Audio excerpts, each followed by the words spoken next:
Hello and welcome to Engine Adventures. Today we've got the 2021 Ford Ranger, but this one is the Tremor package. So with the Tremor package you get a few little upgrades. Get a small suspension lift. It's less than an inch but makes a difference. Get these General Grabber ATX tires. They're 265 70R17s, which equates to about 32 inches. Right there. Get some Fox 2.0 shocks with remote reservoirs. And this one does have some additional stuff on it. But really overall, it's a well-designed truck. It's kind of the right size lift. Maybe need a tiny bit more, but if you're an off-roader, this is a good package to have from the factory without needing many upgrades, if any, depending on how hard you go. So it does just have the standard engine. It doesn't have any of the Ford performance packs to get you more horsepower out of it, but there's plenty here. I don't feel like it's lacking. It's got the 10-speed transmission. The engine's a 2.3 liter inline 4 turbocharged, and you've probably already noticed it passes the fog light test. It's the same, the rest of it's the same as the other Rangers essentially. This one has the bed liner, but you get a small bed here. Just like all the other mid-sized trucks, you don't have a ton of space. And this one has the tow package as well, which the tow package does not include a trailer brake controller, which is kind of weird. Let me shut it off. We'll take a look under the hood real quick and then jump inside. Here is the engine bay. There's that 2.3 liter inline 4, 2, 3, 4 cylinders there. Turbocharged, 270 horsepower with 310 foot-pounds of torque. And like I said, it's adequate for this truck. I do prefer the naturally aspirated engine in the Frontier, but this one is a great engine, and the Ford Performance upgrades, you can get quite a bit more power out of it for a decent price, but ultimately for a really easy just reflashing the computer. So nice little package here. The nice thing about the 4-cylinder turbo is the lightweight and high torque output. Now that we're inside, the Ranger is a fairly compact truck. Actually, it's quite compact. I feel comfortable. I'm average height. I fit in the driver's seat just fine. And when I had my whole family in here, the car seats don't fit very well, so I could just barely fit them in here. The forward-facing seat, my daughter was okay, but she was kicking the seat, which is totally fine, except, I mean, her feet right here had very little room. And then the rear-facing seat was actually touching the seat back and touching the seat there, so not a lot of room for the rear-facing seat. Sunglass holder, you got the lights up here. Right here is one of my maybe favorite features as an option. A lot of people don't need these, but some people do. So these are the auxiliary switches. You got 6 of them there, and you can wire in stuff really easy and just have a switch there, factory looking, because it is factory. If you're adding on lights, if you need to run a relay for your winch, whatever, this is a good setup for having extra switches. 4-wheel drive selectors here. I'm in 4-low right now. All your other controls, most of these, so that's your downhill assist, the automatic stop start, which this morning didn't turn on for me, or didn't actually shut the vehicle off at all, which I generally prefer, but it's not too bad. There's still a hesitancy at stoplights if you're thinking the light's going to change, lift your foot a little bit on the brake and it will fire back up. And you don't actually have to lift your foot all the way off the brake, so you can still hold without driving forward. But as you release some pressure, it'll start it, which that was the nice thing on this one. And then the rear diff lock, you just push that and hold it for a couple seconds for that to come on. Traction control, the parking sensors, and tow haul mode. So as I mentioned, this one does have the trailer towing package, but you do not get a trailer brake controller. This side, these are your lights, fog light buttons here on the left, and it's easy enough to control. Of course, fog lights come on when the headlights are not on. Just flip it over to the parking lights and hit the fog light button. Mirror controls up here on the turn signal stalk. You have the lane keep assist button. Just push the end of that. I love having a physical button for lane keep assist because you're in construction zone or whatever, things get a little bit weird, you're in snow, rain, something happens, the system gets confused, hit that button and you can turn it off. And normal wiper stuff on that side. Steering wheel controls, oddly enough, unless I couldn't not find the button, this steering wheel is not heated. The seats are heated, but the steering wheel is not. And you have this left set of controls up here, and Ford doesn't give you a lot of information in these. So basically my only temperature I can see is the coolant temp. I can't see oil pressure, oil temperature, transmission temperatures. Yeah, I'm kind of just stuck with that one metric. I don't get anything for the turbo, and you can go through all these settings, whatever, but I don't really like that lack of information. I like knowing the health of the truck, and you really just can't see it there. I've been averaging 22.3 miles per gallon, and since, I don't know, 2,000 miles, this truck's got 5,000 on it, so this was reset 2,000 miles ago, average is 21. So that's with journalists driving it and spending, you know, time idling and whatever else, usually burning a little bit more fuel. So that's not bad.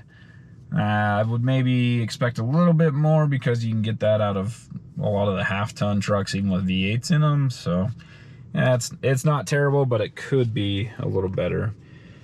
Cruise control here. On this side, you control that left screen. Not a lot of information there. Phone, navigation, and entertainment. And then your hands-free buttons here for your cell phone and the volume on the radio. And when you're in the entertainment one, like we are here, these buttons, if you push up and down, they just go through your presets. So it's kind of, let me see if you can go, yeah, even if you hold it down, it goes through the presets. I don't love the infotainment system on the Fords. The screen feels outdated to me a little bit, and the way that you change channels and stuff like that. You can change the channels with this here on the satellite. You have no steering wheel ability to change through channels individually, but you can change through your presets. And there are a lot of presets, so I guess you're probably okay for most people. These are media vehicles. I only have it for a week. I don't change all the presets every time. And if I did that, maybe I would be okay searching through the presets, but I do like switching through individual channels as well. Plenty of power outlets, so there's 2 USBs, 2 of these 12 volts right here, and I think that is it. But you get 4 power outlets up front. 2 cup holders here. My sunglasses don't really fit my Tifosi Jets. They do if you work it, finagle it a little bit, but it's tight. So while they do fit in there, it is a little tight.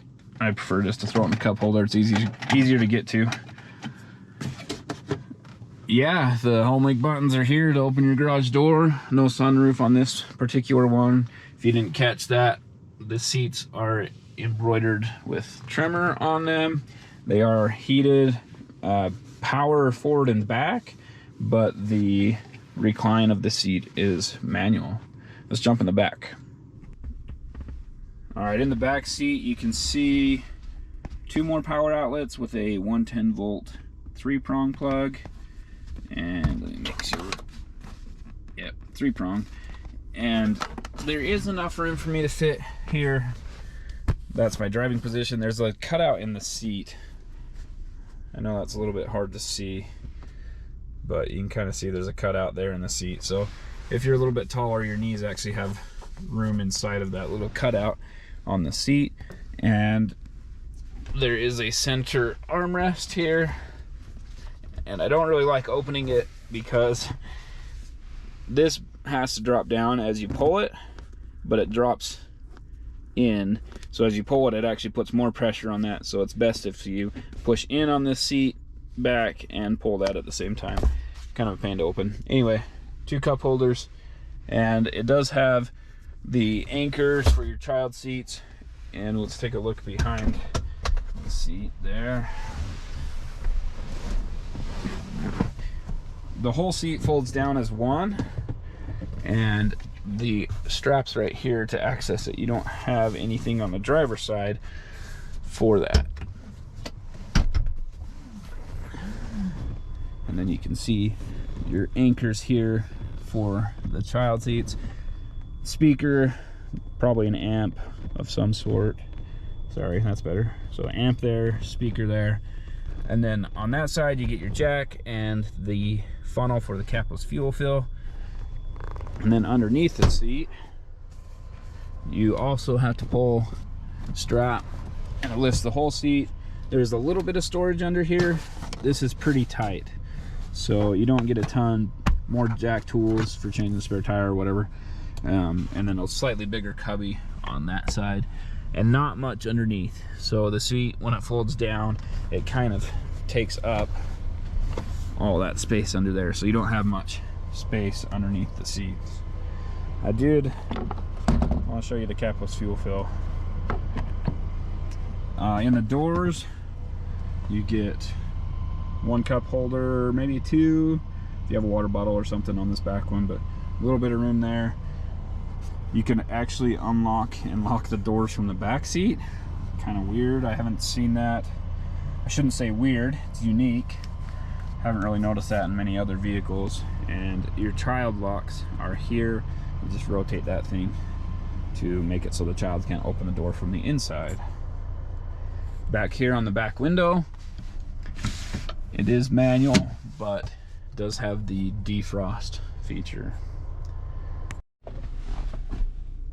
So this truck is a pre-production model, kind of. They didn't have the regular window sticker for it, so we're going to use the paper that they sent us. So 2021 Ranger Super Crew 4x4 with the 5-foot box. The base MSRP $38,785. This is the Lariat trim, and the exterior paint is Rapid Red with the 2.3 liter EcoBoost and 10-speed auto. It has the equipment group 501A for the Lariat series. That's $2,000. The extra $395 for the Rapid Red paint, $495 for the spray and bed liner. The Tremor off-road package, $4,290, and the trailer tow package, $495, which is just the receiver and the wiring harness. There's no brake controller, and then the security code, keyless keypad. I don't think I covered that, but it does have the keypad next to the driver's side door, so you can just lock your keys in it, use the keypad to get in when you get back from hiking or whatever, swimming. And then the paint protection for $345 with delivery of $1,195. Total is $48,100. Do a quick 0 to 60 here. Just flat footing it. 3, 2, 1, go.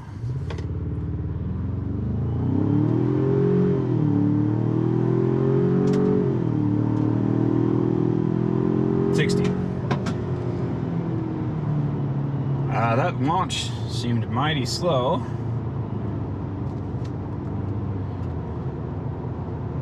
But that was full throttle through that whole thing. I think, especially if you brake torque it, build boost, because this is a turbo, so you build boost on it. It'll launch a lot harder than that. There is some road noise, a little bit from the tires, but nothing crazy. The Goodyear Wrangler Duratrax definitely put out a lot more road noise than this. And still throwing rocks out of the tires. You can hear those clanging. But anyway, I do like their on-road driving dynamics, except for the 10-speed transmission in some cases, mostly at cruising. On this one, it seems like it's a little better tuned than in other Ford vehicles with the 10-speed. I haven't had any issues at medium speeds, changing, you know, right here I'm on a corner. Now I'm gonna miss it, but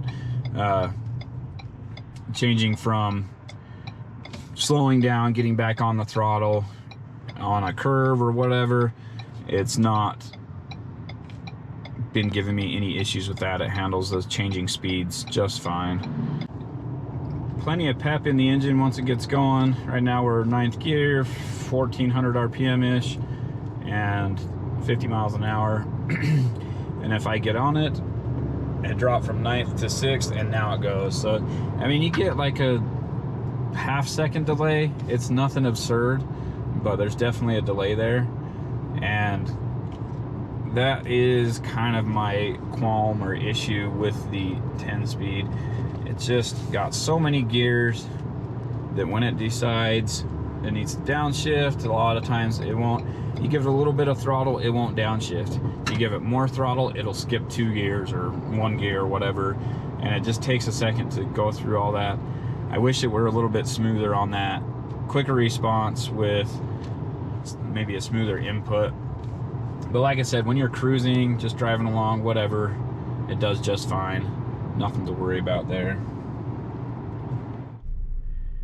Okay, let's do one more 0 to 60. This is flat foot.